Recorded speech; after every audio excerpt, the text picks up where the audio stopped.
Hello again. This video is about being a small group guide. So the small group guide is the person who manages the discussion groups, the two discussion groups.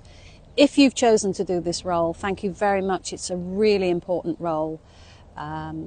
It helps people to feel that their contributions are valued. It makes sure that everybody is equal, that everybody has equal amount of time and everybody is respected, and so a consensus can be reached at the end of the discussion groups.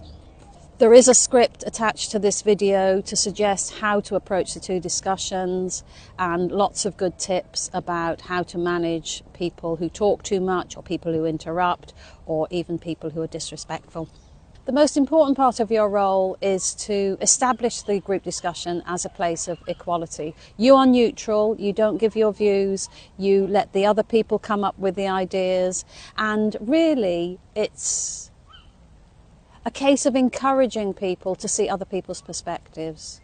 If people listen to other perspectives, empathise, see things from their point of view, then the consensus at the end is much stronger and much more of a convincing exercise and decision-making process.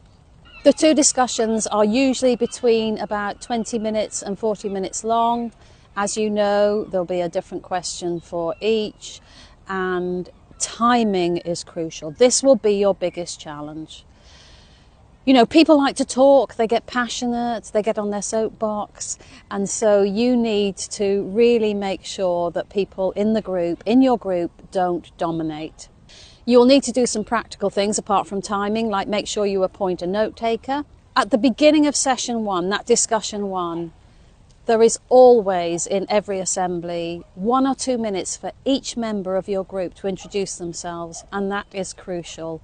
Again, it puts people at ease. It also encourages people to consider other people's experiences. You know, people are coming from all different walks of life, and it's really important that we accept people and that the people in the group can think about issues from another point of view. Going back to your biggest challenge, which will be to manage the timing, remember that in these discussion groups you have a mission. You have a question to answer. You'll be feeding back to the main assembly, to the host, to record the ideas from your group. So not just timing, but you need to have a gesture. A good gesture to use if somebody's talking too much is the wind-up gesture, like that. Explain this at the beginning. At the beginning of the discussion group, obviously discussion one, you need to introduce yourselves and perhaps say that if somebody in your group sees this, it means that they need to stop talking. People sometimes carry on talking, and in the script that we provided there are some suggestions about polite interruptions and how you stop somebody running away with the discussion.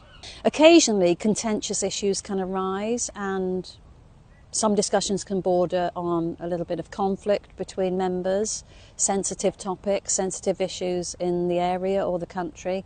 We will be providing more in-depth training on how to handle those situations, so look out for that. As usual, use a script to practice, do some role play in your team, you know, get together with somebody, or not even in your team, a member of your family, and ask them to be a very talkative or even disruptive member of the group, and you practice trying to contain that and ensure the smooth running for everybody in the group. So I suppose the key is be nice but be firm, so we can get to a convincing consensus.